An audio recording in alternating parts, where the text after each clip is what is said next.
వైటిక కాంగ్రెస్ అగ్రనేత రాహుల్ గాంధీకి non bailable warrant జారీ అయింది. పరువు నష్టం కేసులో రాహుల్ గాంధీకి Jharkhand court non bailable warrant ను జారీ చేసింది. జూన్ 26న వ్యక్తిగతంగా హాజరు కావాలని రాహుల్ కు కోర్టు ఆదేశించింది.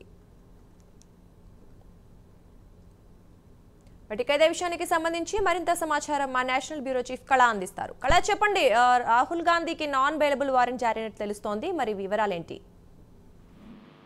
దాదాపు దుర్గా అంటే ఈ కేసుకు సంబంధించినటువంటి పూర్వపురాలు 2018 నాటి వ్యాఖ్యలకు అనుగుణంగా ఈ రోజు కోర్టు, జార్ఖండ్ కోర్టు ఒక కీలకమైనటువంటి తీర్పునిచ్చింది.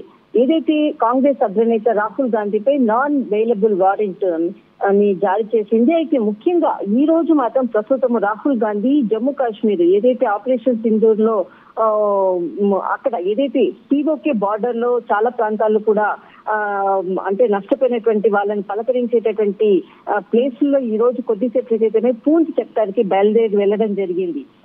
ముఖ్యంగా ఈ విషయంపై కూడా రాహుల్ గాంధీ ఇంకా స్పందించాల్సి ఉంది. దాదాపు మనకు కొద్దిసేపటి క్రితమే జార్ఖండ్ కు సంబంధించినటువంటి కోర్టు, ఎమ్మెల్యే ఎంపీకి సంబంధించినటువంటి కోర్టు ఒక కీలకమైనటువంటి ఆదేశాలు జారీ చేసింది. రాహుల్ గాంధీపై నాన్ బెయిలబుల్ వారెంట్ ని జారీ చేసింది. 2018లో బీజేపీ నాయకుడు, అగ్ర నాయకుడైనటువంటి అమిత్ షా పై కొన్ని కీలకమైనటువంటి వ్యాఖ్యలు చేయడం జరిగింది. హత్య రాజకీయాలతో సంబంధం ఉన్నటువంటి వాళ్ళు ఎవరైనా కానీ బీజేపీ అధ్యక్షుడు కాగలరు అంటూ తన ప్రసంగంలో ఒక కీలకమైనటువంటి వ్యాఖ్యలు చేయడం జరిగింది. అప్పుడు ఆ సందర్భంలో అంటే తన పరువు అంటే ఒక కీలకమైనటువంటి వ్యక్తిపై ఈ విధమైనటువంటి వ్యాఖ్యలు చేయడం రాహుల్ గాంధీ, తర్వాత బీజేపీ కార్యకర్తలందరికీ కూడా అవమానించకరంగా ఉన్నాయి అంటూ కూడా తన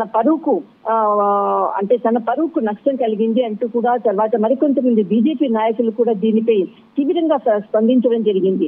దీనిలో భాగంగానే జూలై 9, 2018 చైబాసాలోని చీఫ్ ఏదైతే మనకు జార్ఖండ్ కు సంబంధించినటువంటి కటియార్ అంటే ఇతడు బీజేపీకి సంబంధించినటువంటి వ్యక్తి చైబాసాలో కేసు నమోదు చేయడం జరిగింది.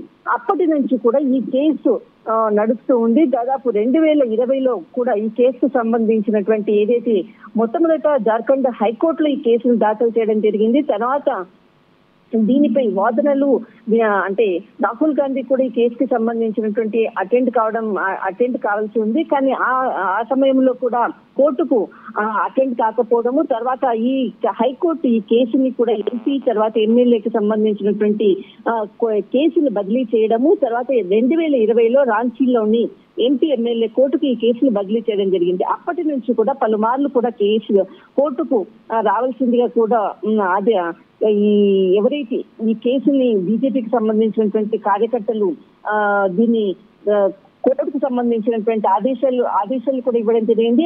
రాహుల్ గాంధీ అప్పటి నుంచి కూడా కోర్టుకు రాకపోవడంతో ఈ రోజు చాలా కీలకమైనటువంటి తీర్పును వెల్లడించింది.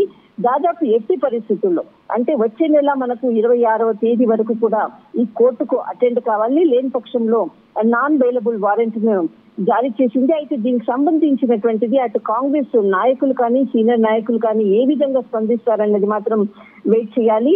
అయితే ఇప్పటి వరకు కూడా అటు బీజేపీ అగ్రనాయకుడిపై చేసినటువంటి వ్యాఖ్యలకు దాదాపు 7 సంవత్సరాల తర్వాత దీనికి సంబంధించినటువంటి కోర్టు తీర్పు ఈ రోజు వెలువడడంతో ఒక్కసారిగా కూడా అటు రాహుల్ గాంధీ పూంచ్ సెక్టర్ లో పర్యటిస్తున్నాడు, తర్వాత ఇటు కాంగ్రెస్ నాయకులు కూడా దీనిపై స్పందించేటటువంటి అవకాశం కూడా ఉంది. దుర్గా.